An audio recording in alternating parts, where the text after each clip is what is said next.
Up next, mitochondria. You may know about mitochondria because maybe you learned about it in middle school, haha. Maybe you learned about it in elementary school. Maybe you know about mitochondria because it is a bit of a meme. Mitochondria is the powerhouse of the cell, and that's the meme. If you haven't seen it, it is one. But I will not put that down as my definition because I don't want to be a cliche teacher that says that. So I'm just going to acknowledge the meme. But mitochondria is another plastid. Remember we talked about chloroplasts earlier and how they were plastids. They're bean-shaped. There's stuff inside. Usually it has to do with food or energy production, and they have a history different from other organelles. Mitochondria and chloroplast are probably ancient bacteria, probably. And I'll give you some evidence for that when we talk about mitochondria more in just a minute. But because it's a plastid, oh God, why when I start these videos do the loudest trucks go by outside? Sorry about that. So we're gonna draw the mitochondria. Start with an oval. Give it a membrane, give it a lip. And then let's give it a bit of a shape, a 3D shape. So I'm gonna go from the outside of that lip around and connect it around over there. There it is. Oh, I've done better. But anyway, you're looking inside the mitochondria, and we're gonna put something in here. Inside the mitochondria, there is a membrane that is double layered. So kind of just draw like a squiggly, snaky line. And then you're gonna give it, like make it thicker. And then give that a membrane. And I know, like I didn't give myself a lot of room, but it's okay. As long as you can tell that there is membrane in there and it's folded up. So you should see a bean-shaped organelle with a folded up membrane on the inside. And that is the structure of a mitochondria. So I said that a mitochondria is a plastid because it is. Bean-shaped, probably an ancient bacteria involved in food and energy. Mitochondria are the energy source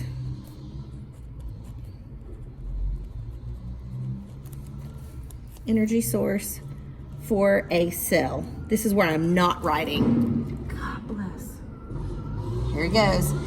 This is where I'm not gonna write it's the powerhouse of the cell. I'm just not gonna do it. But it is the energy source of the cell. It is the site of, it's where ATP is made. ATP. ATP, you do not have to know this quite yet, what ATP stands for, and it is called, ATP stands for adenosine triphosphate. Adenosine triphosphate.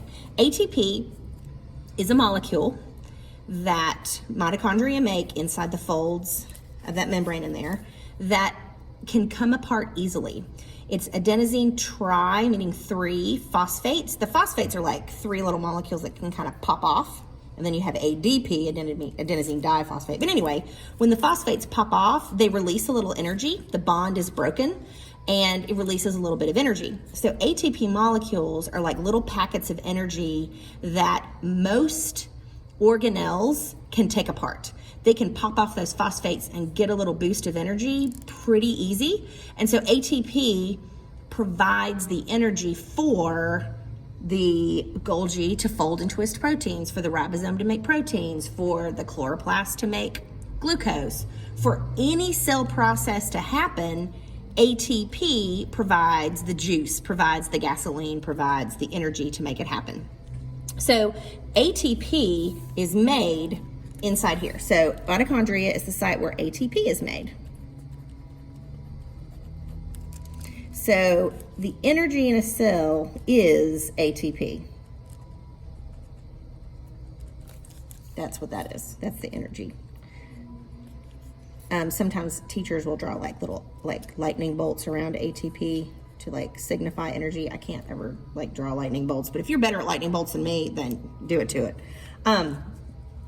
It is also when it makes ATP, it makes it through a cellular process that we're going to learn about later, called cellular respiration. So remember we talked about chloroplasts. Chloroplasts make glucose.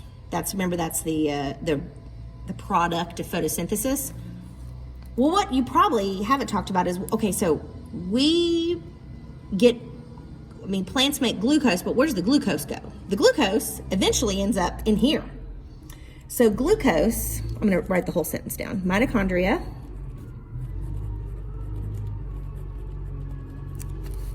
break down glucose with oxygen to make ATP.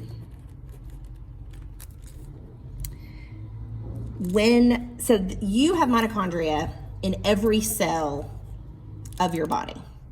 Mitochondria is why you can listen to me and your brain can work and understand my words. It's why your heart is beating and you can take breaths and watch the video and hold a pencil and all the things that your body needs to do all the way down at the cellular level.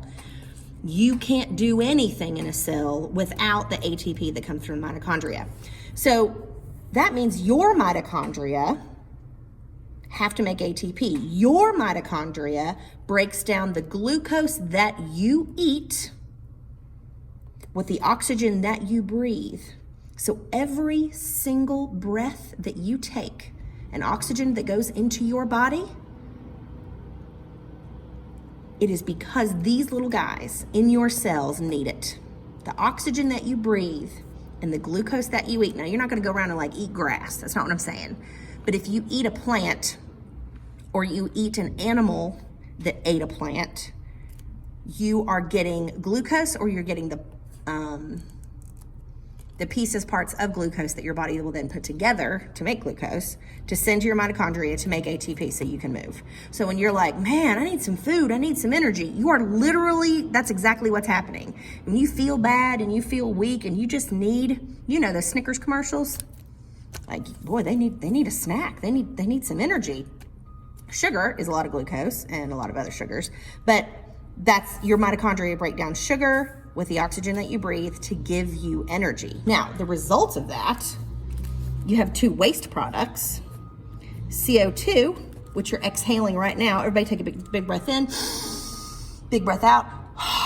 Everything you just exhaled was in your mitochondria, anywhere from 10 to 30 seconds ago. It got dumped into your bloodstream, carried to your lungs, and you just exhaled it. The carbon dioxide I am using to tell you this story was in my mitochondria a few moments ago, and now I'm using it to tell you about mitochondria, which is very meta. So CO2 is a waste product, and water is also a waste product, but your body recycles it.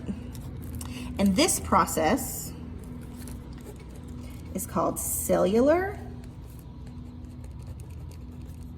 respiration.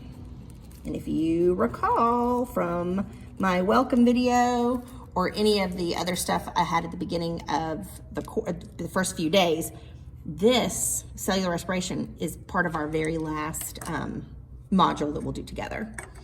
It is the other half of photosynthesis. It's where the glucose goes. So there you go. Mitochondria, ancient bacteria probably. Oh, something cool about mitochondria is something else that's in here in mitochondria is mitochondria has its own stinking DNA. Its DNA is not your DNA. It is mitochondrial DNA, and it is, they're clues to its past. So they replicate, meaning they copy themselves and reproduce themselves independently.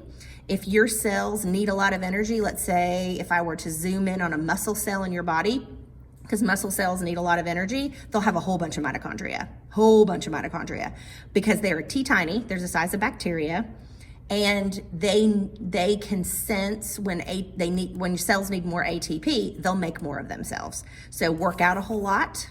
You are telling your body you need more energy, and your mitochondria will copy itself and make more mitochondria per cell in the parts of your body that need more energy. If you're an athlete or a dancer or something like that, and you're using your muscles a lot and they're sore and they're tired, believe me, These mitochondria are getting the signal, man, we need to be able to make more of this. And you'll make more mitochondria and your muscles will get stronger and you will get stronger. You'll also probably have to eat more.